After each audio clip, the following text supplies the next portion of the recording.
She texts the Mafia boss by mistake. Part 2.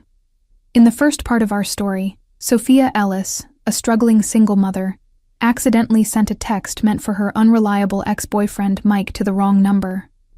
That number belonged to Eliseo Castelli, a powerful Mafia boss whom Mike had stolen from.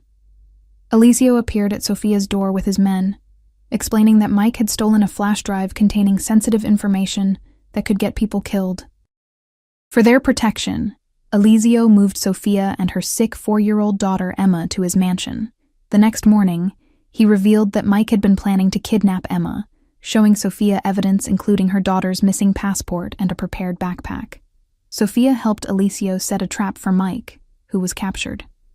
Afterward, Eliseo offered Sophia 2 choices: disappear with new identities and financial security, or stay with him. After a night of reflection, Sophia decided to accept his offer to stay, entering his dangerous world with open eyes to provide security and stability for her daughter. Now, the story continues. Morning light streamed through the gauzy curtains as I stood at the window of the East Suite, watching gardeners tend to Eliseo's immaculate grounds. 3 days had passed since I'd made my decision to stay, and the reality of my new life was still sinking in. "Are you certain about this?" Rosa asked, arranging Emma's freshly laundered clothes in the dresser drawers. Her silver-streaked hair was pulled back in its usual severe bun, but her eyes held unexpected warmth. "No," I admitted, turning to face her. "But I'm certain about keeping Emma safe, and right now, that means staying here." Rosa nodded, her hands never pausing in their efficient work. "Mr. Castelli is a complicated man. Not always gentle, but always fair to those who are loyal." "Is that a warning or a reassurance?" I asked with a wry smile. "Both, perhaps." She closed the drawer with finality. "The movers will deliver your remaining belongings this afternoon. Mr. Castelli thought you might prefer to arrange them yourself." It had surprised me when Eliseo offered to have my apartment packed up. Not just the essentials, but everything. Emma's toys, my worn paperbacks, even the second-hand furniture I'd been so proud to purchase on my own after leaving Mike. When I'd protested that most of it wouldn't fit the mansion's aesthetic, he'd simply shrugged and said, "There are many rooms here. Choose one for your things." This unexpected consideration was typical of the contradictions I was discovering about Eliseo Castelli. The same man who had surrounded my building with armed men now ensured Emma had her favorite cereal each morning. The man whose phone calls could make hardened criminals tremble read bedtime stories with different voices for each character. "Mommy, look what I made." Emma burst into the room, clutching a colorful drawing. In just 3 days, she'd blossomed in this new environment, her illness forgotten in the excitement of exploring the mansion's many wonders. "It's beautiful, sweetie," I said, examining her artwork. "Is that Mr. Eliseo?" "Uh-huh. And that's Rosa. And that's you. And that's me." She pointed to each figure in turn. "We're a family now." My heart caught at her innocent assumption. "Emma, Mr. Eliseo is being very kind letting us stay in his home, but he said I could call him Leo if I wanted," she interrupted, unconcerned with adult complications. "And he's going to teach me to swim in the big pool when it gets warmer." I exchanged glances with Rosa, who tactfully busied herself with the laundry. The promise of swimming lessons was news to me. "We'll see," I said neutrally. "Why don't you go wash up for lunch? I think Rosa mentioned pasta today." After Emma skipped out of the room, I sighed. "She's getting attached quickly. Children sense more than we give them credit for," Rosa replied. "She knows she is safe here." "And what about her father?" I asked quietly. "What happened to Mike after that night?" Rosa's expression closed. "That is not for me to say. You should speak with Mr. Castelli." I found Eliseo in his study later that afternoon, his attention focused on a stack of documents.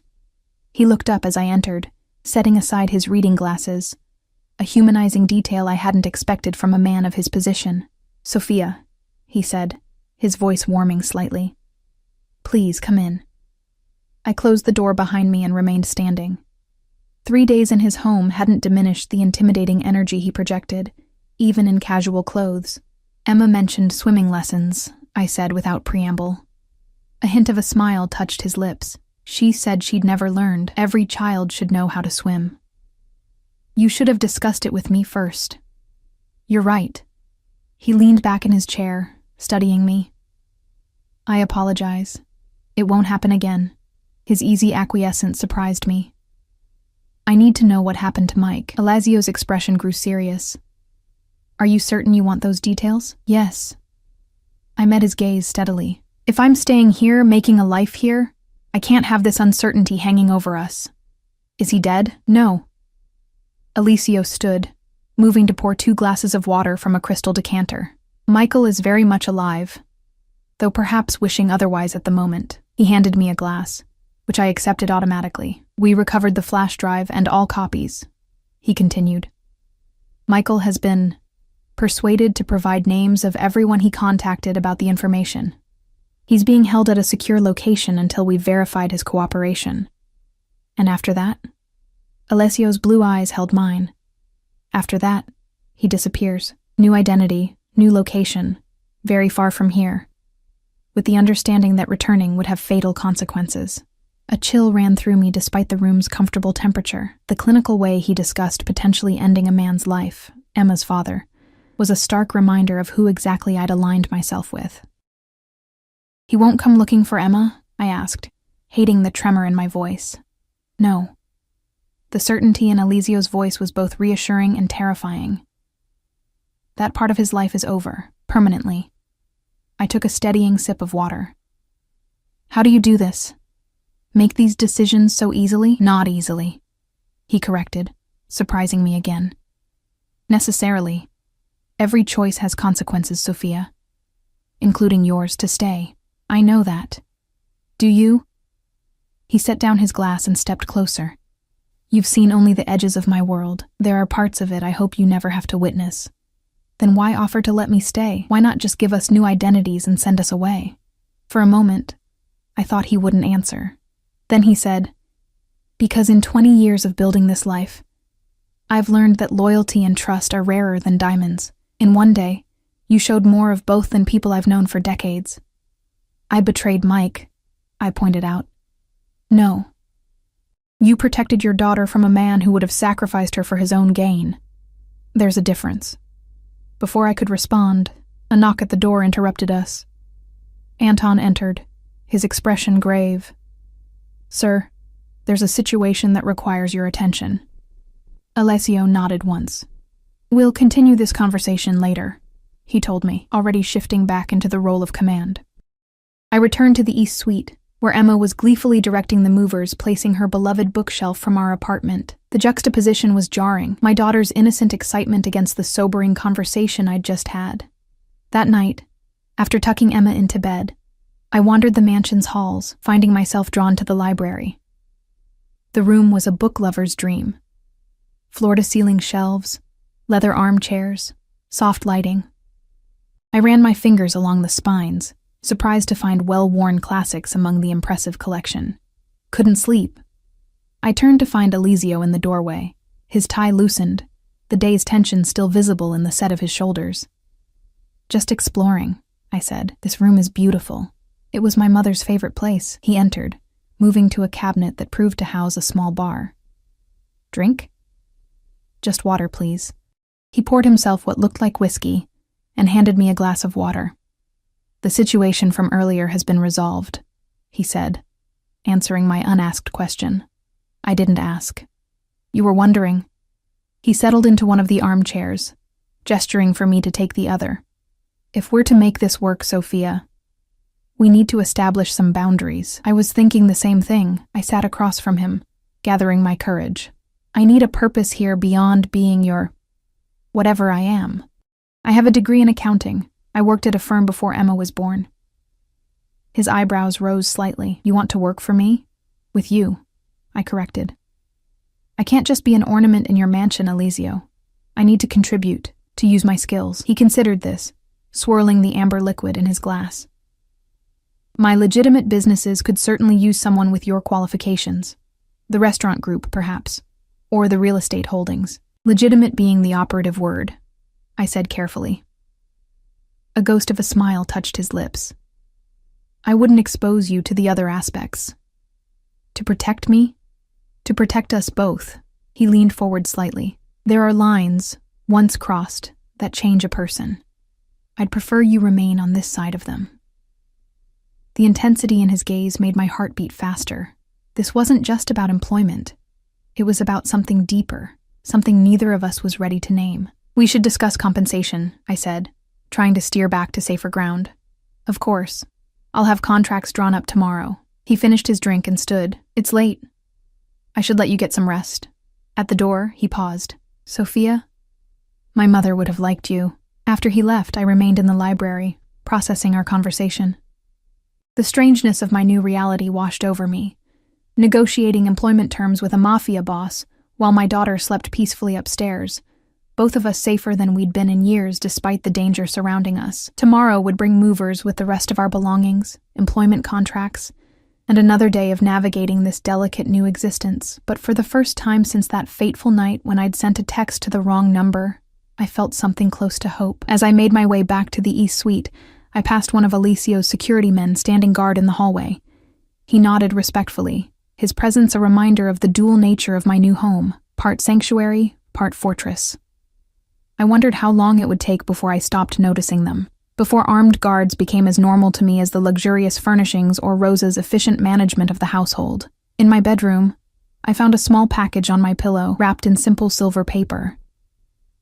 Inside was a smartphone, sleek and obviously expensive, with a note in Alessio's elegant handwriting. "Secure line, my number is programmed. Call anytime." The thoughtfulness of the gesture touched me, even as I recognized it for what it also was. Another form of protection. Another way to keep track of me. I set the phone on my nightstand and changed for bed, my mind still processing the day's revelations. Mike was alive, but would soon disappear from our lives completely. I would be working with Alessio, maintaining my financial independence while benefiting from his resources. Emma was thriving, already considering this place home, already viewing Alessio as family. Was I making another terrible mistake, binding our lives to this dangerous, complicated man? Or was this the first right decision I'd made since getting involved with Mike years ago? The luxury sheets felt alien against my skin as I slid into bed, my body exhausted, but my mind still racing. Through the connecting door, I could hear Emma's soft breathing, peaceful and untroubled. Whatever doubts plagued me, she felt secure here, for now. That would have to be enough. 2 weeks into our new life, routine began to take shape. Each morning, I dropped Emma at the exclusive preschool Alessio had arranged, then drove to the downtown offices of Castelli Ventures in the sleek Mercedes he'd insisted I accept, for security reasons. The office staff had welcomed me with a mixture of curiosity and deference, the woman who had somehow caught the elusive Mr. Castelli's attention. My role managing the finances for his restaurant group was legitimate and challenging work that I genuinely enjoyed. If some of the numbers occasionally raised questions, I filed them away in the mental compartment labeled "Don't Ask." Compartmentalizing had become a survival skill. "Ms. Ellis, Mr. Russo is here to see you," my assistant, Diane, announced through the intercom. Vincent Russo was Alessio's right-hand man, the driver who had first brought us to the mansion and now seemed to have the additional duty of keeping an eye on me. "Send him in," I replied, closing the spreadsheet I'd been reviewing. Vincent entered with his usual efficiency, closing the door behind him. In his early 40s, with salt and pepper hair and watchful eyes, he maintained a professional demeanor that revealed nothing of his thoughts. "Mr. Castelli asked me to remind you about tonight's dinner," he said. "The Bianchis will be arriving at 7. I suppressed a sigh. The Bianchis, Lorenzo and his wife Gabriella, were important business associates whose exact relationship to Alessio remained deliberately vague. This would be my first formal introduction as whatever I was in Alessio's life. "Thank you, Vincent. I haven't forgotten." He nodded, but remained standing. "There's something else. We've detected unusual activity around Emma's school." My blood ran cold. "What kind of activity?" "A car that's passed by too many times. Could be nothing, but Mr. Castelli doesn't take chances. Security has been doubled, and I'll be personally escorting you for pickup today." "Do you think it's related to Mike?" I asked, trying to keep my voice steady. Vincent's expression gave nothing away. "It's being investigated. Mr. Castelli wanted you informed, not alarmed." After he left, I stared unseeing at my computer screen. The protective bubble of the past 2 weeks shimmered with its first crack. I'd been naive to think we could simply slide into this new life without complications. The school pickup was uneventful, despite Vincent's heightened vigilance. Emma chattered happily about her day as we drove back to the mansion, unaware of the extra guards or the way Vincent's eyes constantly scanned our surroundings. At home, Rosa helped me prepare for dinner, while Emma played in the adjacent sitting room, where we could keep an eye on her. "The blue dress," Rosa decided, examining the options I'd laid out. "It complements your eyes." "Is this really necessary?" I asked, allowing her to zip me into the elegant cocktail dress Alessio had added to my wardrobe. "I'm just his accountant." Rosa's knowing look spoke volumes. "The Bianchis are traditional people. They expect certain appearances to be maintained. What exactly do they think I am to him?" "What are you to him?" she countered gently. I had no answer. Alessio and I had developed a careful dance over the past 2 weeks. Professional at the office, cordial at home, with moments of something deeper that neither of us acknowledged. He hadn't pressed for more, seemingly content with the arrangement.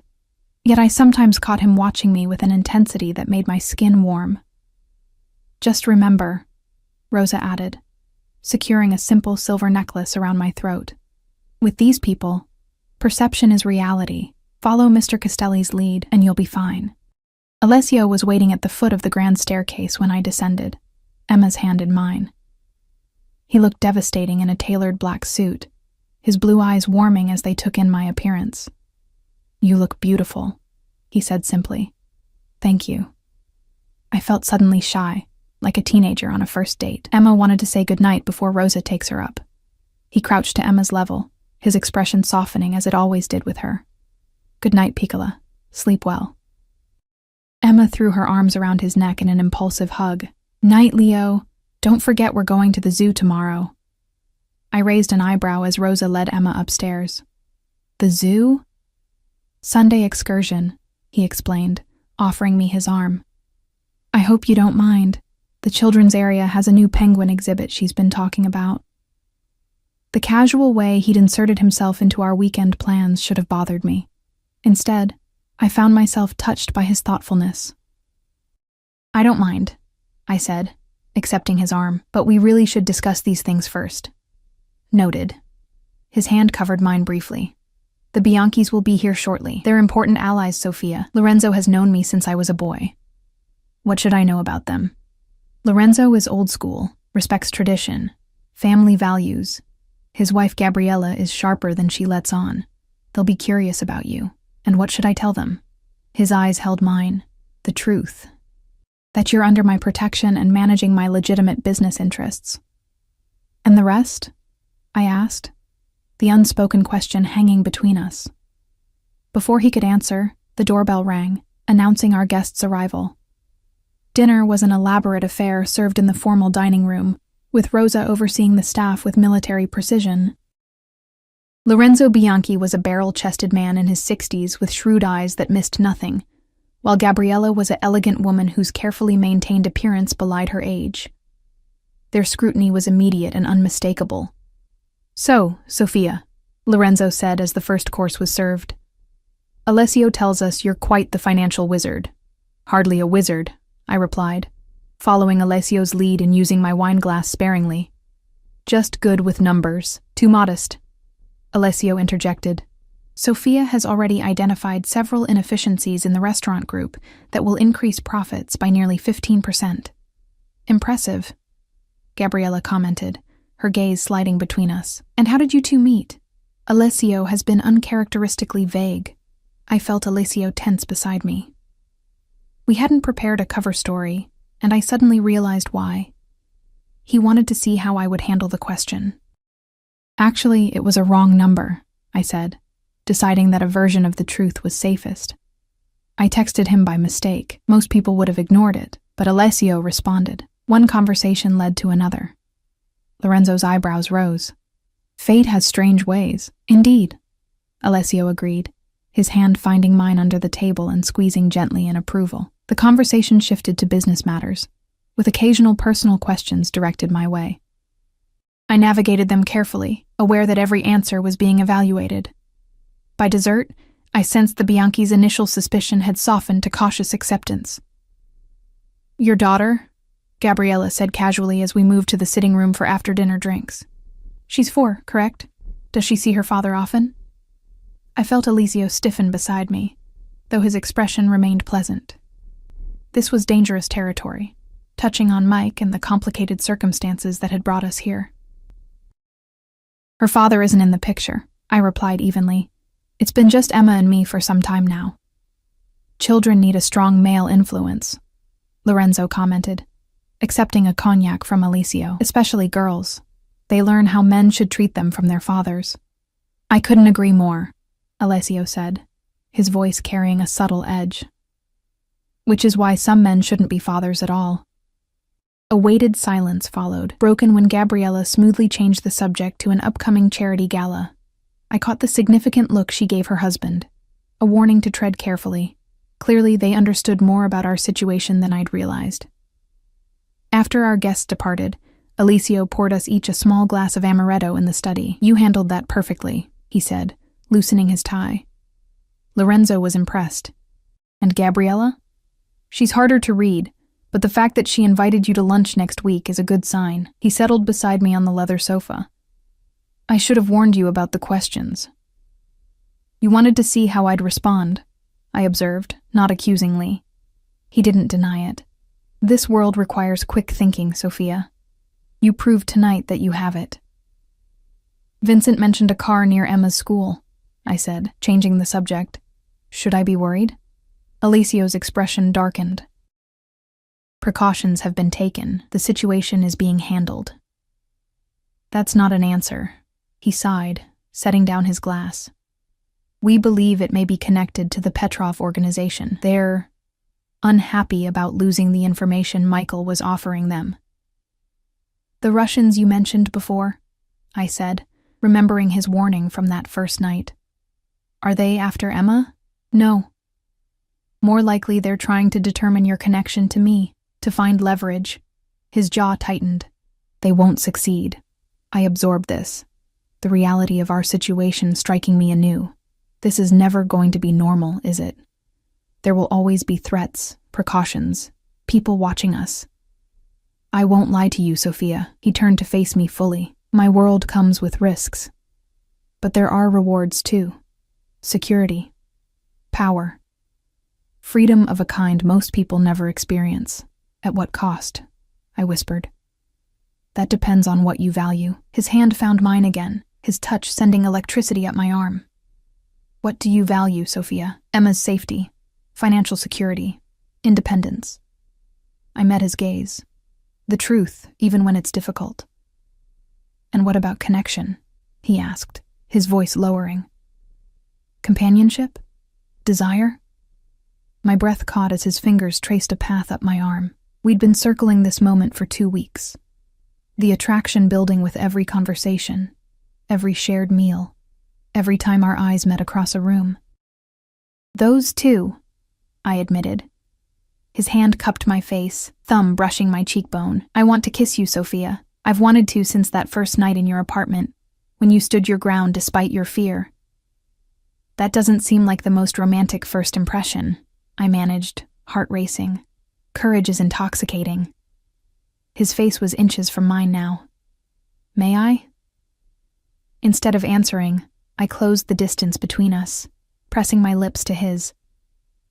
The kiss began gentle, almost tentative, then deepened as his arms encircled me, drawing me closer. I felt myself melting into him, all the tension and uncertainty of the past weeks channeling into this connection. When we finally broke apart, both breathing heavily, I saw something rare in his expression: vulnerability. "I should check on Emma," I said softly, needing space to process what had just happened.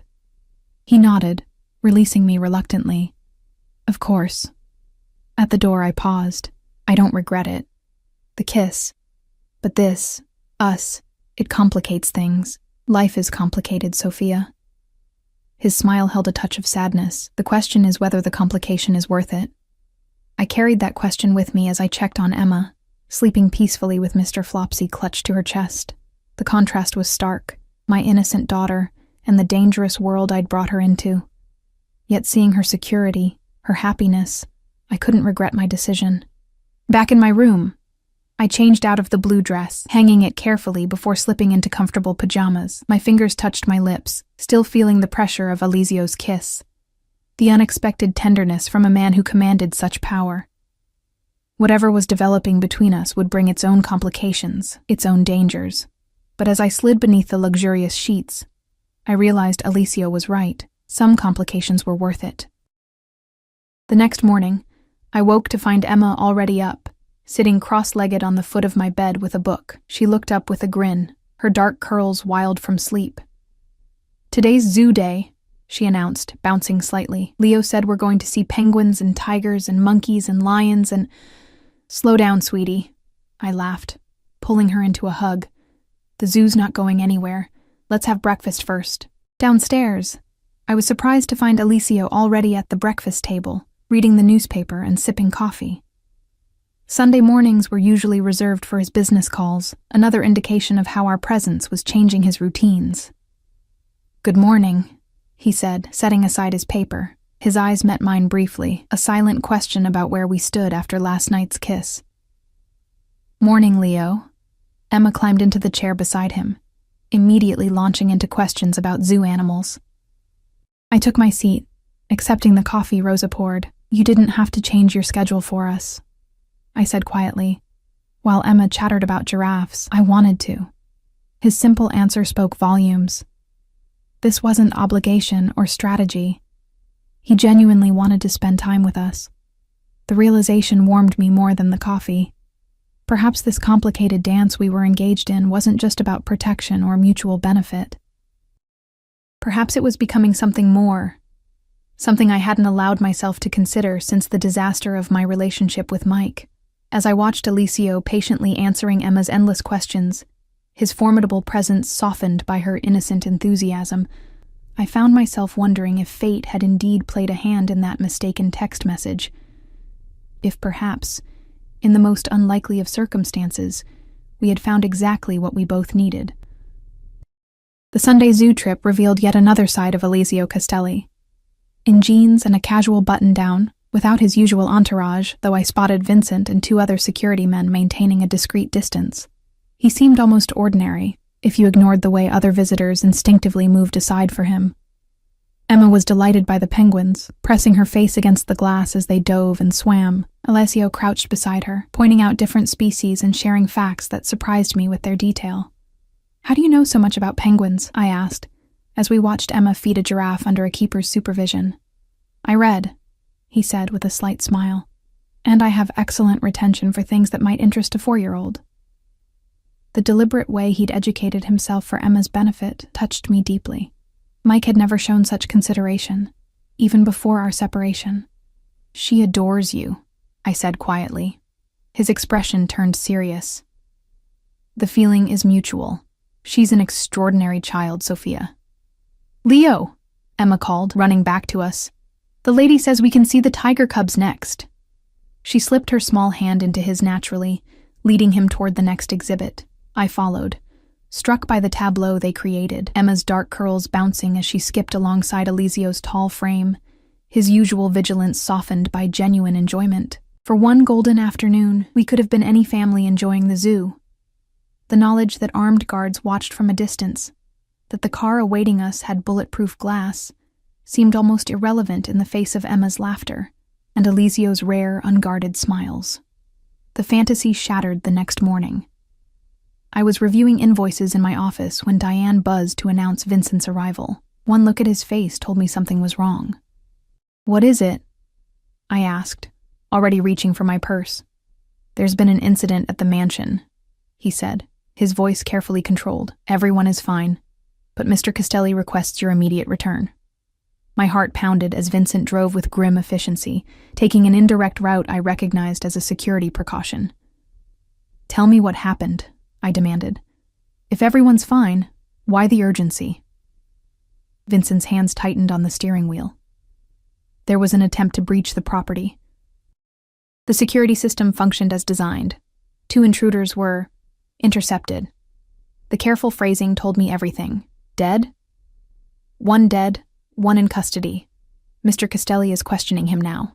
I closed my eyes, processing this. And Emma?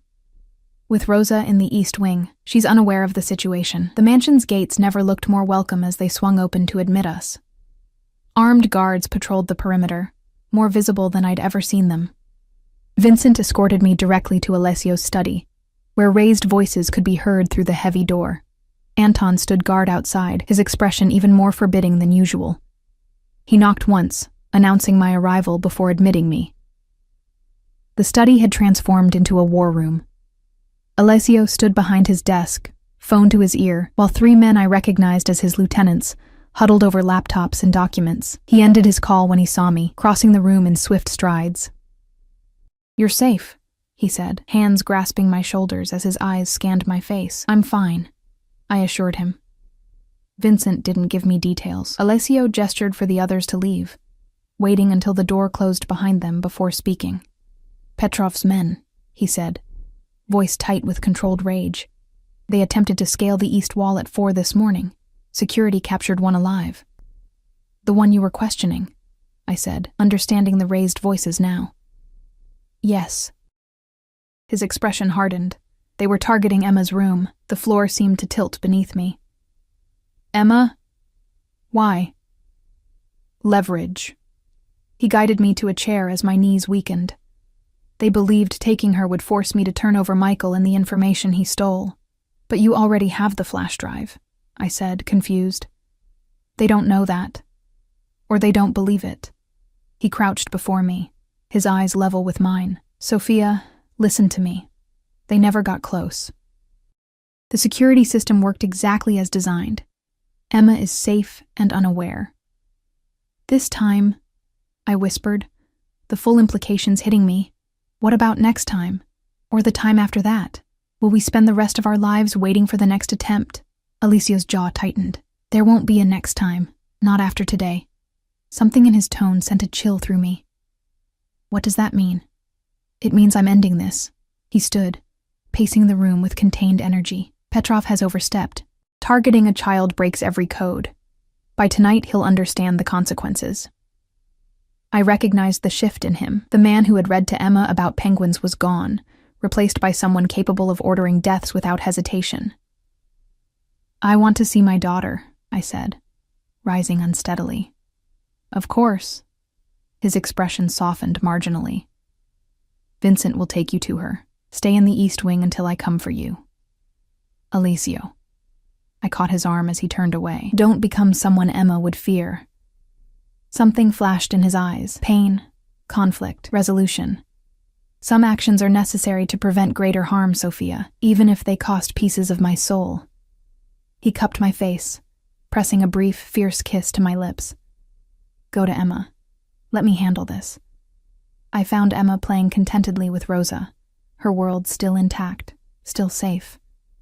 I hugged her tightly, breathing in her sweet scent of baby shampoo and innocence. "Mommy, you're squishing me," she protested, wiggling free. "Look what Rosa helped me make." I admired her craft project with forced enthusiasm, my mind spinning with the morning's revelations. All the luxury, all the security measures, hadn't prevented men with guns from attempting to reach my daughter's bedroom. The very danger I'd sought to escape by staying with Alessio had found us anyway, perhaps because we were with him. Hours passed with no word from Alessio. Rosa brought lunch, then dinner, her expression giving nothing away when I asked for updates. Night fell, and still the mansion remained in lockdown, guards visible through every window. I tucked Emma into bed with extra stories, then paced the sitting room, jumping at every sound. When the door finally opened shortly before midnight, I was startled to see not Alessio but Vincent. "Mr. Castelli asked me to inform you that the situation has been resolved," he said formally. "The mansion is secure. He apologizes but will not be returning tonight." "Where is he?" I demanded. Vincent hesitated, handling the aftermath. "He asked that you not wait up." After he left, I sank onto the sofa, the day's tension finally overwhelming me. Tears came suddenly, silent sobs that I muffled against a cushion to avoid waking Emma. I cried for the normalcy we'd never have, for the danger that seemed to follow us despite every precaution, for whatever aftermath Alicio was handling that would add more shadows to his eyes. Morning came without Alicio's return. I dropped Emma at school with double the usual security detail, then went to my office as if it were any ordinary Tuesday, compartmentalizing as I'd learned to do. It was after 9 that evening when I heard his car in the driveway. Emma was already asleep, exhausted from a day where she'd been kept inside because of rain, according to Rosa. Though the sky had been clear, I met Alessio in the foyer, taking in his appearance with a single glance, the impeccable suit that couldn't quite hide his exhaustion, the barely perceptible stiffness in his movements suggesting injury. "It's done," he said simply. "What does that mean?" I asked, following him to the kitchen where he poured himself a glass of water, drinking it in one long swallow. "It means Petrov and his organization are no longer a concern." He set the glass down carefully. "For anyone." The implications were clear, all of them. The leadership, those directly responsible. His voice was flat, emotionless. "The message has been sent and received. No one will target Emma again." The implications were clear. I should have been horrified by the casual way he referenced what must have been significant bloodshed. Instead, I felt a complicated mixture of relief and guilt. Relief that Emma was safer. Guilt that I couldn't bring myself to condemn his methods. "You're hurt," I said, noticing the way he favored his left side. "It's nothing. Let me see." After a moment's hesitation, he unbuttoned his shirt, revealing a bandaged torso. "Broken rib. Doctor's already been." I touched the edge of the bandage gently. "You could have been killed. A necessary risk. Not to Emma." My voice caught. "Not to me." His expression softened as he caught my hand. "Sophia, don't." I pulled away. "Don't tell me it was necessary or unavoidable. You went personally to make a statement, to show strength. That was a choice." "Yes," he admitted, "it was." "And if you'd been killed, what happens to us then? Do we become targets for whoever takes your place? For revenge from what remains of Petrov's organization?" "No." His voice hardened. "Contingencies are in place. You and Emma would be taken immediately to a safe location. New identities, financial security, everything we discussed before. Vincent has the instructions." The fact that he'd planned so thoroughly for his own death should have been reassuring. Instead, it underscored the precariousness of our situation. "I can't do this," I whispered. "I thought I could. But after yesterday, Emma deserves better than living in a fortress, constantly guarded, never knowing normal." "And you?" he asked, eyes searching mine. "What do you deserve, Sophia?" "Peace," I said simply. "Security that doesn't come with body counts." He was silent for a long moment. "If you want to leave, I won't stop you. The offer of new identities still stands." "Just like that?" I asked, surprised by his acquiescence. "Not just like that." Pain flashed across his features, not entirely physical. "It would cost me. But I meant what I said about wanting to protect you both. If protection means letting you go, then so be it." The raw honesty in his voice shook me. This powerful, dangerous man who had eliminated an entire criminal organization in a day would release us if I asked. The realization of how much power I held, how much he cared, was staggering. "I don't know what I want anymore," I admitted. "When I'm with you, when I see how you are with Emma, how you make me feel, I want to stay. But days like yesterday remind me what your world really is." "My world is both," he said quietly. "The violence and the tenderness. I can't separate them, Sophia. I won't pretend to be someone I'm not." "I wouldn't want you to." I reached up to touch his face, feeling the stubble of a day without shaving. "But I need time to think, to decide if this life is something I can accept. Not just for Emma's sake, but for my own." He caught my hand, pressing a kiss to my palm. "Take all the time you need. We're safe now. Truly safe." Petrov was the last piece of Michael's mess. That night, I lay awake long after Alicio had retreated to his own room, weighing impossible choices. The memory of the zoo visit, that glimpse of normal family happiness, warred with the reality of armed intruders scaling walls to reach my daughter. the tenderness in Alessio's kiss against the knowledge of what he was capable of doing to protect what he considered his. And somewhere in that tangled web of conflicting emotions was the undeniable truth that, despite everything, I was falling in love with him. The realization should have terrified me. Instead, it brought a strange calm, as if naming the feeling gave me power over it. I could love Alessio Castelli and still choose to leave him, if that was what Emma's safety required. Love didn't have to mean blindness or surrender. Mourning found me exhausted but resolved.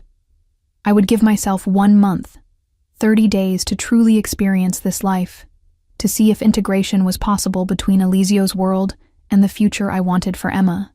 If, at the end of that time, I still had doubts, we would accept his offer of new identities and disappear. I shared my decision with Alessio over breakfast, after Emma had scampered off with Rosa to get ready for school. "A month," he repeated, considering. "And your criteria for staying?" "Safety, of course," I began. "But also normalcy for Emma, friends, activities, childhood experiences without constant fear, and—" I hesitated, then pushed forward. "Progress on transitioning your more problematic business interests to legitimate ones." His eyebrows rose. "That's a complex proposition, Sophia." "I'm not asking for miracles," I clarified. "Just demonstrated intent, a plan. Evidence that someday this life won't require armed guards and bulletproof glass." He was silent for a long moment, eyes fixed on his coffee cup. Then he looked up. Decision made. Agreed. 1 month to prove this can work. For all of us. "And if I choose to leave after that? Then I'll ensure you and Emma disappear so thoroughly that no one, including me, will ever find you." His voice was steady, but I caught the flash of pain in his eyes. "Unless you wish to be found." The month that followed was a revelation in many ways. True to his word, Alessio worked to create spaces of normalcy for Emma, playdates with carefully vetted children from her preschool, a birthday party for one of her classmates, with security discreetly present but out of sight, weekly swimming lessons in the mansion's pool. For me, he opened doors to his legitimate business empire that I hadn't known existed, introducing me to his legal team, his financial advisors, even his philanthropic foundation that funded educational programs in underprivileged neighborhoods. "This has always been part of the operation," he explained as we toured one of the foundation's community centers.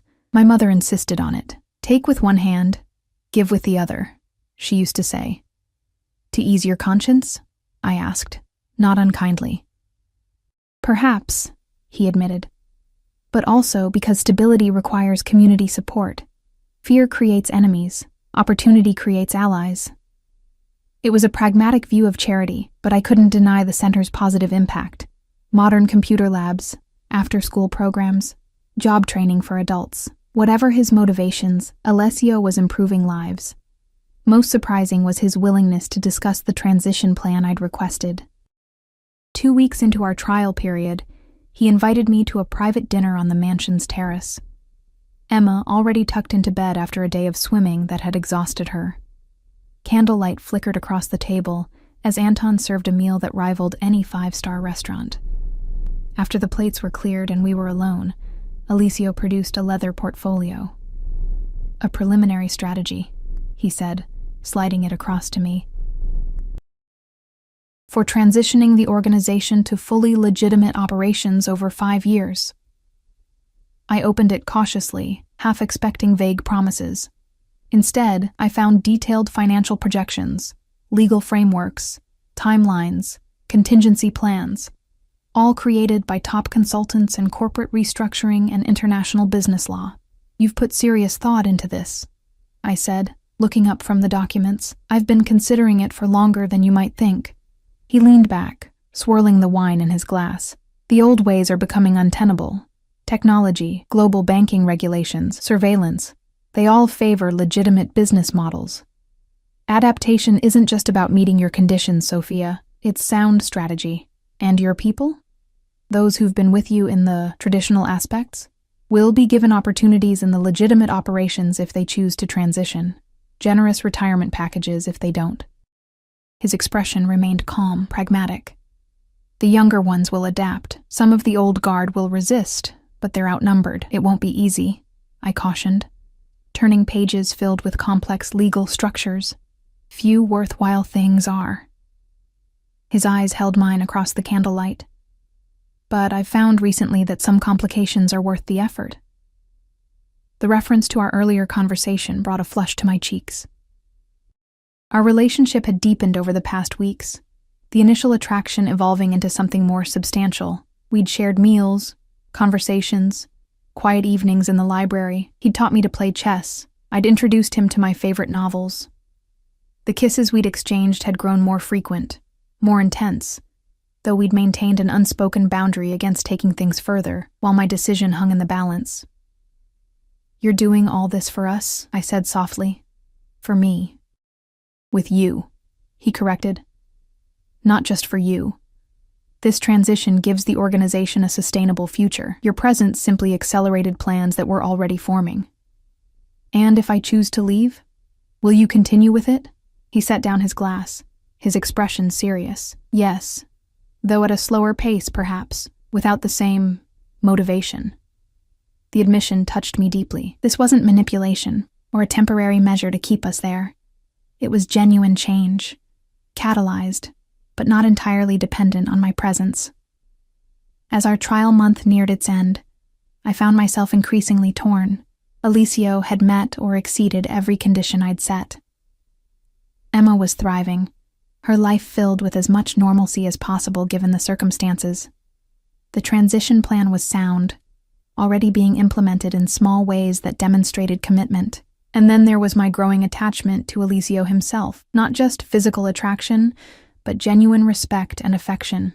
The complexity of his character continued to fascinate me. The ruthless strategist who could also spend hours helping Emma build elaborate block castles. The man whose reputation made hardened criminals tremble, but who read poetry in the library late at night. The night before my self-imposed deadline, I found myself unable to sleep. I slipped from my room, drawn once again to the library that had become a sanctuary of sorts. To my surprise, Alessio was already there, gazing out the window at the moonlit gardens. "Couldn't sleep?" he asked without turning. "Too much on my mind." I moved to stand beside him, following his gaze to the fountain where koi fish glimmered like copper beneath the water's surface. "Your decision." "Yes." He turned to face me, expression guarded. "Have you made it?" "I think I have," I said slowly. "But first, I need to understand something. That night, with Petrov's men, you were injured. A broken rib. It's healing well." "That's not what I'm asking." I met his gaze directly. "You went personally. Put yourself at risk. Why?" He was silent for a long moment, weighing his words. There are messages that can only be delivered in person. Statements that require direct action. So it was business. Strategy. Partly. His honesty was unflinching, but also because they targeted Emma, and that made it personal. The distinction was important. This hadn't been just about territory or power or sending messages to rivals. It had been about Emma, about us. If I asked you right now to walk away from everything, all of it, the legitimate businesses, the other operations, everything, and start over somewhere else with just Emma and me, would you do it? I asked, the question that had been haunting me for days finally spoken aloud. Surprise flickered across his features before his mask of control returned. "You're asking if I would abandon everything I've built, my family's legacy, my responsibilities to my people." "Yes." I held his gaze. "For us. Would you?" He turned back to the window, silent for so long I thought he might not answer. When he finally spoke, his voice was quiet but certain. "Yes. If that was truly what you wanted, what you needed, yes, I would. Even knowing I might never ask it of you?" "Even then," he faced me again, vulnerability evident in his eyes. "What does that tell you, Sophia? That I've made the right decision?" I stepped closer, heart pounding. "We're staying, Alessio. Emma and I. We're choosing this life, choosing you, with open eyes." Relief and joy transformed his features, the careful control slipping for a moment to reveal the depth of his feelings. He reached for me, hands gentle as they framed my face. "You understand what you're accepting?" The complications, the risks, I silenced him with a kiss, pouring into it all the certainty I felt in that moment. I understand exactly what I'm accepting, I murmured against his lips. And who? That night changed everything between us. The careful distance we'd maintained dissolved as our relationship transformed into something deeper, more intimate. Alessio became not just Emma's protector or my employer, but my partner in every sense. 3 months later, we faced our first real test when one of Alessio's longtime lieutenants objected to the accelerating transition plan. The confrontation took place in Alessio's study, voices raised enough that I could hear them from the hallway where I'd frozen, arms full of financial reports I'd been bringing for his review. "This isn't what your father built," the man, Carlo, I'd met him briefly at a business function, shouted. "You're dismantling everything for what? To play house with some woman and her kid?" Alessio's voice was quieter, but carried a deadly edge I'd rarely heard since that night with Petrov. "Be very careful with your next words, Carlo. 30 years of loyalty buys you this one warning. There won't be a second. The others won't stand for it," Carlo continued, though his tone had subdued. "They're already talking, saying you've gone soft, that your judgment is compromised. Then they can leave, with fair compensation for their service, or they can adapt to the new direction." Alessio's voice was ice. "Those are the only options, and if they choose neither?" A long silence followed, so complete I could hear my own heartbeat thundering in my ears. "Then they become obstacles," Alessio said finally. "And you know how I deal with obstacles." The door opened suddenly, revealing Carlo's flushed face. He stopped short at the sight of me, eyes narrowing before he pushed past without a word. I watched him storm down the hallway, hands clenched into fists at his sides. Alessio appeared in the doorway, expression darkening when he saw me. "How much did you hear?" "Enough." I entered the study, setting down the reports. "Is this going to be a problem?" He closed the door, running a hand through his hair in a rare gesture of frustration.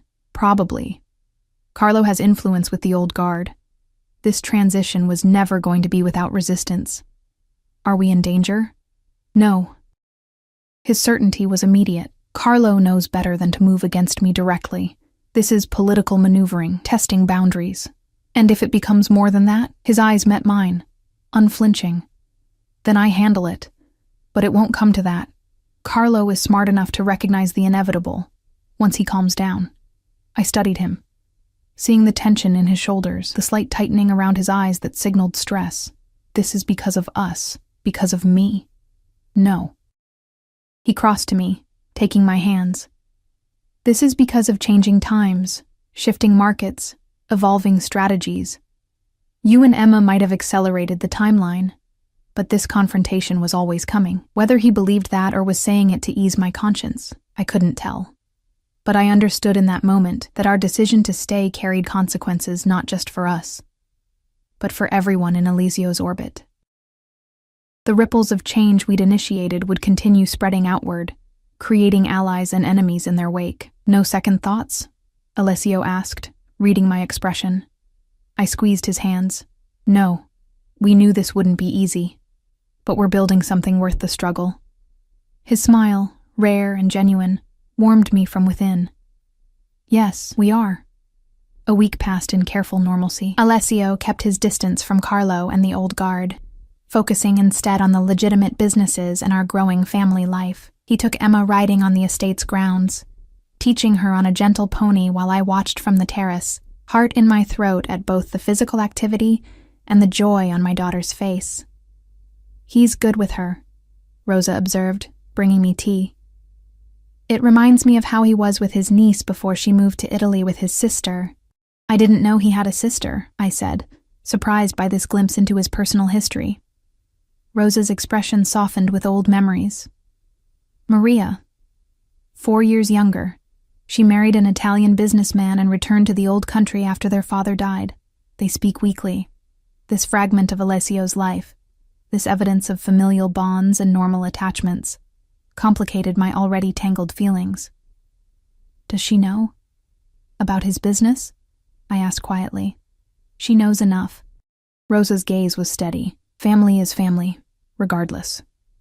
That evening, Emma in bed after an exhausting day of riding and swimming, I found Alicio in his study reviewing security footage on multiple monitors. "Checking for threats?" I asked, setting a cup of coffee beside him. "Always." He accepted the coffee with a grateful nod. "Though this is more routine than reactive." Daily review. I glanced at the screens showing various angles of the property, the gates, the perimeter walls, the approaches to the house. A constant reminder of the world we lived in. "Tell me about your sister," I said, perching on the edge of his desk. Surprise flickered across his face. "Maria? What about her?" "Everything. Rosa mentioned her today. Said you talk weekly." He leaned back, a slight smile softening his features. "She's the sensible one. Got out of the family business, married a legitimate businessman, raises my niece and nephew in a beautiful villa outside Naples. You miss her?" "Every day." He nodded, the admission coming easily. "She wanted me to come with her, after our father died. Start fresh in Italy, away from all this. Why didn't you?" His expression turned serious. "Responsibility. Our father left behind an organization of over 200 people who depended on us. Obligations to partners, allies, and," he hesitated. "Pride, perhaps. Believing I could build something better than he had. And have you?" "In some ways." He gestured to one of the monitors showing Emma's darkened bedroom, where security systems ensured her safety. "In others, I'm still trying." I covered his hand with mine. "You will. We will."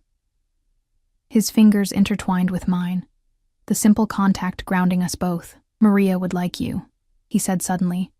"She's been after me for years to find someone sensible, as she puts it." "Am I sensible? Staying here, raising my daughter in this world?" "You're brave," he corrected, "and pragmatic. You see the world as it is, not as you wish it to be. That's rare, Sophia." The compliment warmed me, though I wasn't sure it was entirely deserved. I'd made choices based on limited options, trying to navigate impossible circumstances, but perhaps that was its own kind of wisdom. "Would you like to meet her?" Alessio asked. "Maria and her family? They come to visit twice a year. Their next trip is scheduled for Christmas, about 3 months from now." The invitation carried weight beyond its simple words. This was Alessio offering to integrate me fully into his family, to make our relationship official in the eyes of those who mattered most to him. "I'd like that," I said, meaning it. "Emma would love having cousins to play with." "They're a bit older. Sophia is 12 and Antonio is 15. But they're good with younger children." His smile turned rueful. "And they'll be thrilled to have someone new to spoil. Maria doesn't let me send them nearly as many gifts as I'd like." The glimpse into this normal family dynamic, siblings disagreeing about spoiling children, nieces and nephews, Christmas visits, felt surreal against the backdrop of security monitors and the memory of Carlo's angry departure. "We should visit them sometime," I suggested impulsively. "In Italy. Show Emma where your family comes from." Alicio's expression brightened. "You'd want that? To travel there with me?" "Why not? Once things are more stable here, of course." I squeezed his hand. Emma should know her heritage, all of it. The words slipped out before I fully processed their implication, that I was beginning to think of Alicio as Emma's father, of his family as hers. From his momentary stillness, I knew he'd caught it too. "Sophia," he began carefully, "what exactly are you saying?" I took a deep breath, suddenly certain. "I'm saying that we're building something real here, something permanent. Not just an arrangement or a compromise, but a family." He stood, pulling me gently into his arms. "I've wanted to hear you say that since the night you decided to stay." "I know." I rested my head against his chest, feeling the steady beat of his heart. I needed time to be sure, to know I wasn't making another mistake. "And now?" I looked up, meeting his gaze. "Now I know this is where we belong, with you, despite everything, or maybe because of it. The complications, the danger, the constant vigilance, they're worth it for what we've found." His kiss was tender, full of promise. When we broke apart, there was determination in his eyes. "Then it's time I accelerate certain plans," he said. "Starting with Carlo and the resistance to our transition. What are you going to do?" "Call a meeting. Make it clear that this is happening. with or without them. Offer generous incentives for cooperation, clear consequences for obstruction. His voice was calm, matter of fact. And then introduce you, officially, as my partner in all things. Is that wise? Linking me publicly to these decisions? They already believe you're the catalyst, he said pragmatically. Better to own it, to show that this isn't a temporary infatuation but a permanent alliance. It sends a message about my commitment. I considered this, recognizing the strategic thinking behind what could have been a purely emotional gesture. When? Tomorrow night, here at the mansion. He brushed a strand of hair from my face. Are you ready for that? To stand beside me formally? The question carried weight. This would mark a point of no return, cementing my place in Elisio's world. Yes, I said, surprising myself with how easily the answer came. It's time everyone understood where we stand. The meeting was set for 8 the following evening. I spent the day in nervous anticipation, working remotely from the mansion rather than going to the office. Emma, sensing the unusual tension, was unusually clingy, requiring extra stories and reassurance at bedtime. Why are all those men coming tonight? She asked as I tucked her in. Mr. Flopsy clutched to her chest. They work with Elisio, I explained carefully. They're having a business meeting. Is it about the bad men? The ones who tried to climb our wall? My blood ran cold. What do you know about that, Emma? I heard Rosa talking to Anton. Her small face was serious. They didn't know I was listening. They said bad men tried to get in, but our guard stopped them. I cursed inwardly. We'd been so careful to shield her from that knowledge, but children absorbed more than adults realized. Something like that happened, I admitted, seeing no point in denying what she'd already heard. But Elisio made sure we were safe. That's why we have guards and special locks, like a castle with knights, she suggested, her imagination transforming our reality into something from her storybooks. Something like that. I kissed her forehead. The important thing is that you're safe. And tonight's meeting is just boring grown-up talk, nothing for you to worry about. After she finally drifted off, I changed into the outfit Rosa had laid out, a tailored black dress that projected both elegance and authority, paired with simple diamond studs Elisio had given me on my birthday the previous month. You look perfect, Elisio said when I joined him in his study. He was immaculate in a charcoal suit, his usual imposing presence heightened by the formal attire. Ready? As I'll ever be. The meeting was held in the mansion's formal dining room, transformed for the occasion into a boardroom of sorts. 14 men were seated around the long table when we entered, conversations ceasing immediately as all eyes turned to us. I recognized most of them from various business functions, senior members of Elisio's organization, both legitimate and otherwise. Carlo sat at the far end, his expression carefully neutral. Beside him was a younger man I knew as Marco, who managed several of the restaurant properties.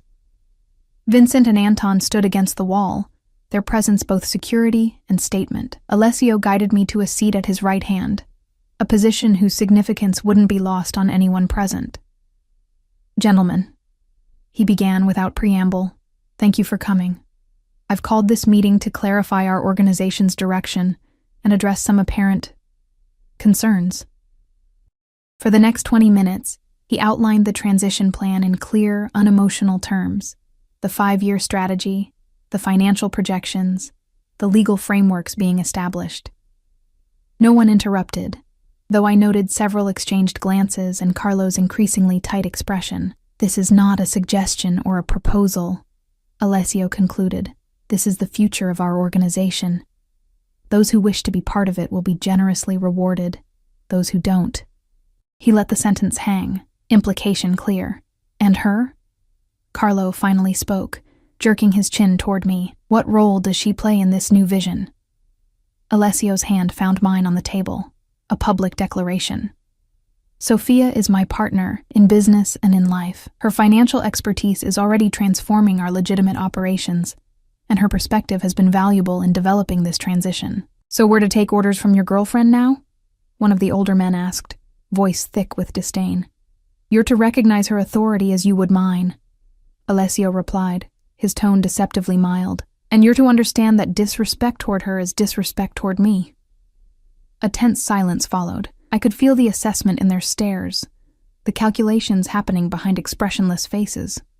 "May I speak?" I asked Alessio quietly. He nodded, surprise briefly crossing his features before he regained his composure. I turned to face the table of men, summoning every ounce of confidence I possessed. "I understand your reservations.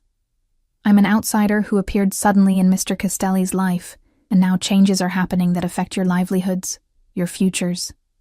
That would concern anyone." Several shifted uncomfortably, not expecting direct acknowledgement of their fears. "But I'm not the cause of these changes. I'm merely a catalyst for what was already inevitable." I gestured to the financial projections displayed on the screen at the end of the room. The traditional aspects of this organization face increasing pressure from law enforcement technology, banking regulations, and shifting market dynamics. The legitimate businesses already generate 68% of total revenue, with only 35% of the risk. A murmur ran through the room. Clearly, not all of them had been privy to these specifics before. "This transition isn't about me," I continued. "It's about survival and growth. Those who adapt will prosper more than they ever have under the old model. Mr. Castelli is offering you a bridge to a more secure future. I suggest you consider crossing it." As I finished, the tension in the room shifted subtly. I couldn't claim to have won them all over, but I'd given them a perspective that was harder to dismiss as mere sentiment or weakness. Carlo was the first to break the silence. "Pretty words from an accountant, but some aspects of our business can't be legitimized. What happens to those operations? Those people phase out with support," Alessio answered. "No one who's been loyal gets abandoned. Those who can transition to legitimate roles will. Those who can't will receive retirement packages based on years of service. The specific plans are in the folders before you." The meeting continued for another hour, questions becoming increasingly practical rather than oppositional. By the end, I sensed a reluctant acceptance from most, if not enthusiasm, at least recognition of the inevitable. As the men filed out, Alessio standing at the door to exchange words with each, I remained seated, processing what had just occurred. I'd officially stepped into a role I'd never imagined for myself. Partner to one of the city's most powerful men, instrumental in transforming a criminal empire into a legitimate business conglomerate. "That went better than expected," Alessio said when we were finally alone. "Thanks to you," I replied. "Your speech was perfect," acknowledged their concerns while redirecting to the business case. "You have a natural talent for this. For numbers, maybe." I smiled wryly. "The rest I'm still figuring out." He pulled me to my feet, wrapping his arms around me. "You were magnificent. Even Carlo was listening by the end. He'll still be a problem, perhaps, but a manageable one now." He kissed me softly. "Thank you for standing with me tonight. Always," I promised, meaning it with a certainty that should have frightened me, but instead felt right, inevitable. In the weeks that followed, the transition gained momentum. 3 of the older captains took the retirement packages. Others began training for legitimate roles, and even Carlo grudgingly engaged with the process, offering insights on how to convert certain operations while minimizing disruption. Emma continued to thrive, making friends at school, developing a passionate interest in horses that Alessio indulged with riding lessons, and an ever-expanding collection of model horses. Her nightmares about bad men climbing walls faded, replaced by excitement about the upcoming Christmas visit from her cousins in Italy. One crisp autumn morning, exactly 1 year from the night I'd accidentally texted the wrong number, Alessio took me to the koi pond where Emma had first fed the fish. The gardens were ablaze with fall colors, and a light mist rose from the water's surface. "I have something for you," he said, reaching into his pocket. The ring he produced was stunning but understated. A single flawless diamond flanked by smaller sapphires that matched his eyes. "I'm not asking yet," he clarified, seeing my expression. "That comes when the transition is further along, when I can offer you a cleaner future." "Then what is this?" I asked, touched by his consideration. "A promise." He slipped it onto my right hand, "that I'm committed to the path we discussed. To building something legitimate, something Emma can be proud of, something worthy of you both." I looked down at the ring glittering in the morning light. "It's beautiful. It was my mother's," he said quietly. "The only piece of jewelry my father ever gave her that wasn't questionable in origin. He saved for months to buy it properly. The sentiment behind the gesture moved me deeply. Thank you.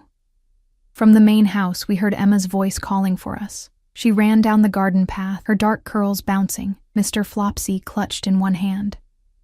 "Rosa says breakfast is ready," she announced, throwing herself against Elisio's legs. He lifted her effortlessly, her small arms wrapping around his neck with complete trust. Over Emma's head, his eyes met mine. Blue, intense, filled with a future neither of us could have imagined that rainy night when a mistaken text had brought him to my door. Life with Elisio Castelli would never be simple. The path ahead held complications, dangers, difficult choices. The transition would take years.